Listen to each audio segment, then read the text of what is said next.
everybody, Alexa here. Today we are on day 11 and it is my Athena inspired look. So I'm starting with a fresh face. I have my gray blue contacts in.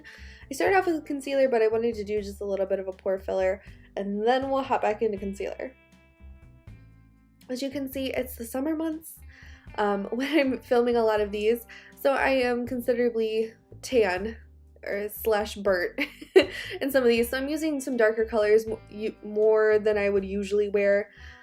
You know, I'm pretty much vanilla ice cream all the time.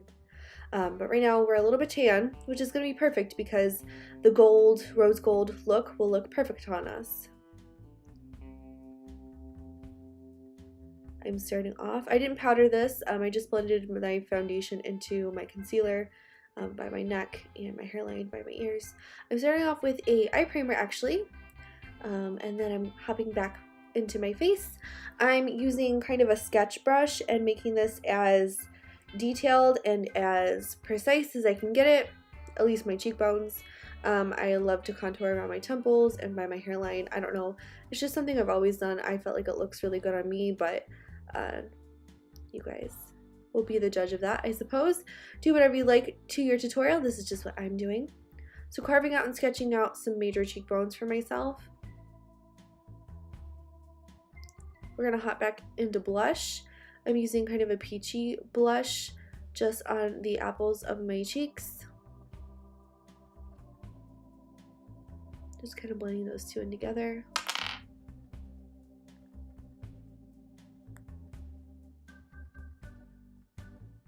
Gotta stay hydrated in these summer months.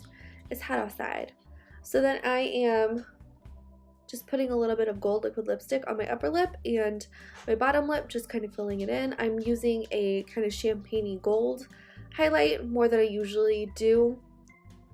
And now I'm just kind of making different colors coming off of my eye, using that liquid lipstick, that gold, and just dragging that, making 3 tier marks. We're going to use a lighter champagne color and we're going to use like a pinky white color just in between. And to make it look really wet, I'm using a clear gloss and a brush.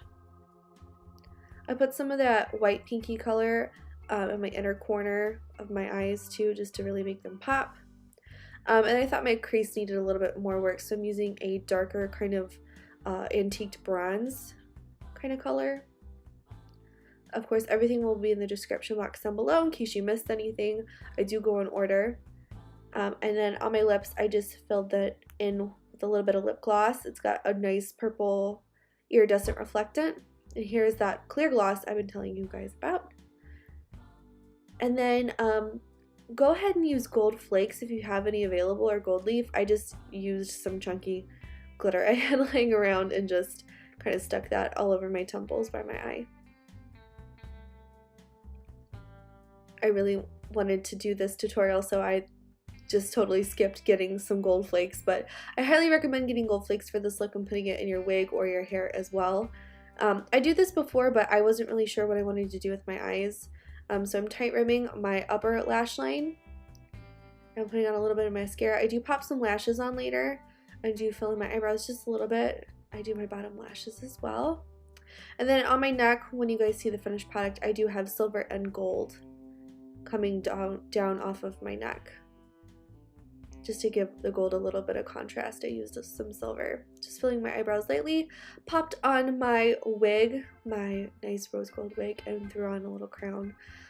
So this is my Athena inspired look. I don't know, I've been wanting to do this for a long time, and every time I think about it, I think about Athena for whatever reason. So that is why. I don't really have any correlation. I don't know if she has pink, you know, if she's like a pink girl. I don't know. I don't really know. But thank you guys so much for watching. Stay tuned to day 12. It's gonna be a Halloween classic favorite. I love you guys and thank you so much for watching. See you in the next tutorial. Happy Halloween. Bye bye.